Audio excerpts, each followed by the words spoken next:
Hello, katwis!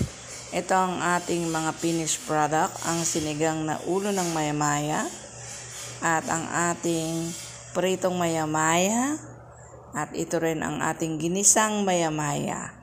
Hiniwa lang ng maninipis, ginisa. Yan, ang ating ulam for today. Pero pakikita ko sa inyo kung paano ko ginawa yan ng 13 minutes lang. Very easy lang ang pagkakaluto ko niyan. Sinabay-sabay ko kasi, kaya super sarap niya. Pakikita ko sa inyo kung paano ko yan niluto. Eto na. Simulan natin sa pagluluto ng ulam na po super sarap.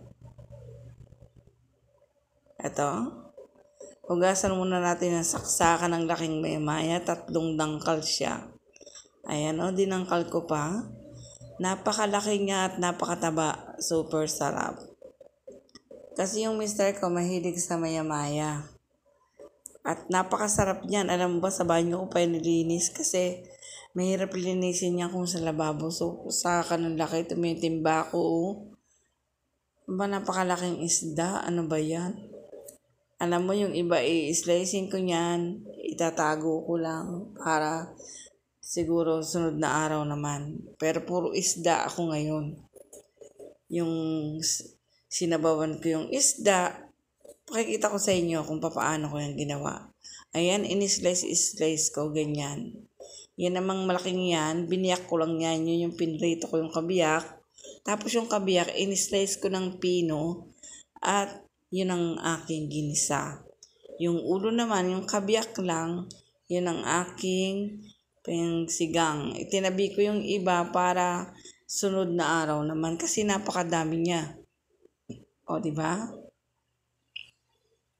Ayan, ganyan ang kasi hindi ko yan mapuputol ng kutsilyo lang kung walang pampukpok.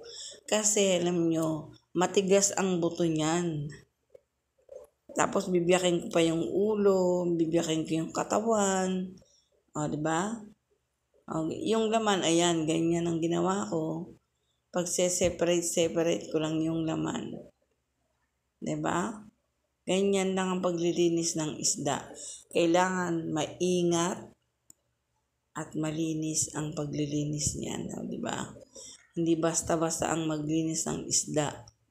Ang sakit kaya sa kamay kung lilinisin mo yan. Kahirap. Kailangan yung portion by portion, alam mo na kung ano yung gagawin mo para pag nilinis mo, di ba? Alam mo na kung anong slice ang gagawin mo. Tulad yan, pinag-separate ko siya. Isang pang sabaw at isang pang prito. Pang prito at panggisa yun. Yung katawan. Yan, o di ba? Pagkatapos lilinisin pa natin, putol-putulin pa yung katawan niya. Ang hirap yan linisin. Pero, sure ako na napakasarap pag naluto yan. Ayan, ganyan ang gagawin lang natin. Ayan, isa-separate na natin yan. Hugasan natin mabuti and then lalagay natin sa mga Tupperware. Pero yung malaking slice yan, iluluto ko na. Tsaka yung kabiyak na ulo. Ayan. O, diba? Ang laki ng isdang yan. Diyos ko, grabe. Grabe din yung price. Incredible din yung price niya. Ito, igigisa natin ang ating sibuyas, ang ating luya. Ayan, igigisa-gisa na halo-haluin. Lagyan lang natin ng sili. At kapag nagisa-gisa na natin yan ganyan, halo-haluin lang natin para masarap. Kasi yung ating isda, in-slice ko na, tinimplahan ko yun ng konting toyo. At saka, yan, nilagyan ko ng nilagyan ko ng toyo, nilagyan ko ng 3 kalamansi para yung lasa niya, yung lansa mawala. Diba? Tapos nilagyan ko ng konting paminta. Ayan siya, oh. Ginisa ko na ng ganyan. Slice na. May konting toyo yan. At saka konting paminta. May kalamansi rin. para masarap-sarap. O, di ba? Tapos iluluto lang natin ng ganyan. O? Pero habang niluluto natin yan, isasabay na rin natin yung pagpiprito ng isda doon sa kabilang kalan kasi mainit na yung mantika. Ayan, takipan lang natin for a while. And then, lilipat naman natin doon sa malaking prito. Mag-prito naman tayo ng isda. Ayan. Pag nakita niya, napakasarap. Wow, piprito na natin ng ganyan. At pagkatapos ng maprito yan, naku, napakasarap. Ito.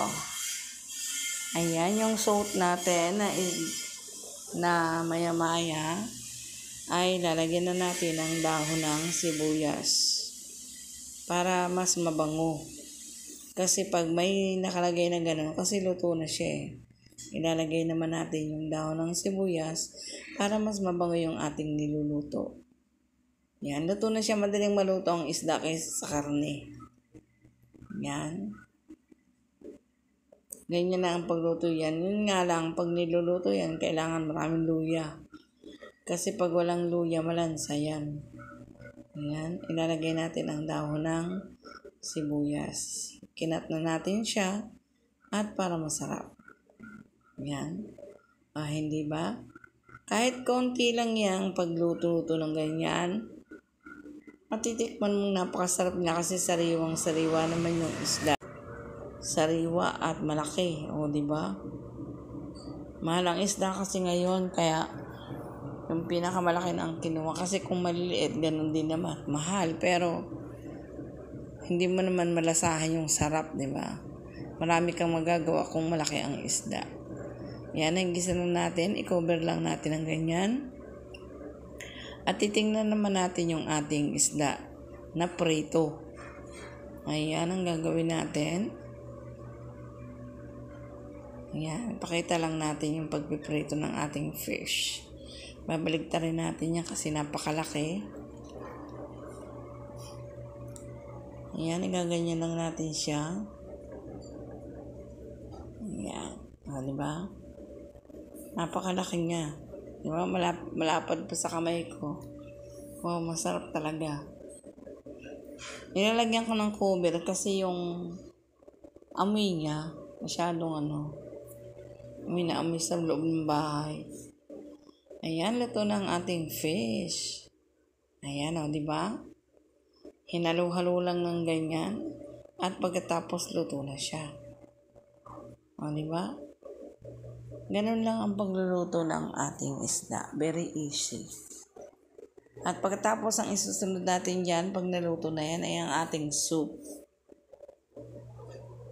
Nagagamitan lang din natin ng luya. Yan, ganyan lang. Kasi yung iba, ginigisa pa yung soup. Ngayon, ako hindi na. Yan na, pinakulo ko na yung tubig. Baligtarin pa natin ang isda. Yung isda natin, parang, pwede na pala. Di ba? Ayan siya, laki. Ngayon, magagawa naman tayo ng soup na isda. Yung ulo, gagawin natin soup. Yan, ilalagay na natin yung patatas, sibuyas, luya, sili. Yan. At para masarap. At ito na. Ito na. Ayan ang ating soup head. Head ng maya-maya. Yung original na maya-maya. Nilagyan ko rin ng sili para maanghang. Para masarap, di ba? Kasi mas maanghang, mas masarap. Gamot naman ang maanghang sa katawan. Sarap yan. Ayan, hintayin lang nating maluto ang ating ulo ng maya-maya. Ayan. At masarap na yan, di ba? Ayan. Halo-haloin lang natin ng ganyan. Pero paikot-ikot lang para hindi mas durog yung ating ulo ng isda. And then, ayan na. O, di ba? Tapos, dadagdagan lang natin ng ibang pampalasa kung kulang pa. And then, isasama na natin ang ating gulay. Ngayon ang masarap dyan.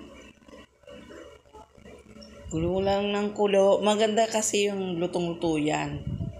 Pangat kasi yung soup na hindi gaanong luto. O, diba? Napakasarap ng ating ulam.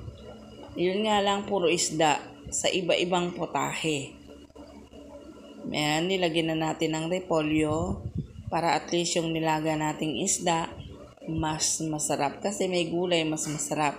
Alam nyo, ang ulo ng maya-maya, manamis-namis yan kapag sariwa. O, diba? Masarap ang pagkakaisda niya pag sariwa. Tapos, i-cover lang natin ng konti. Mga ilang minutes lang yan. Ayan, nagprito na rin ako ng isda. Yun na yung pagkain ni Luna. Yan, pagkain ni Luna yan. Niluto na rin natin. Para at least sabay-sabay na. Diba? Ayan. 3 malalaking balsa yan. Yung GG na malaki. Pero yung balsa kasi nakikita yan sa gitna ng dagat. Sa ocean talaga. O yan. Baliktarin lang natin ang ganyan. At sure na napakasarap niyan. Ayan. At pagkatapos niyan, ayan na, sugatan pa yung fish.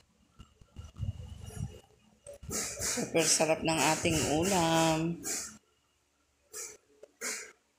Ayan, diba? Yan ang ating pagkain. Iluto lang natin ng ganyan at swak na may luto na tayong ulam. Ayan, luto na ang ating fish soup. Diba? Luya lang at sili ang kanyang sahog. Ayun, naging fish soup na siya. Nilagyan natin lang ng ganyan. Ayan, ang napakasarap nating mata. Ayan, yan ang ating ulo. Ang ating isdang prito. Ayan, at ang ating ginisang isda. Puro isda. Mahal ang isda, pero kailangan kasi ng katawan natin yan. Puro isda. Na iniba-iba lang natin ang potahe para matikman naman natin na super sarap talaga niya. Kaya yan ang ating niluto ngayon. Super sarap niya. Gayahin nyo na lang mga katwis. At ayan, luto ng lahat at kakain na kami. Sabay na kayo sa amin.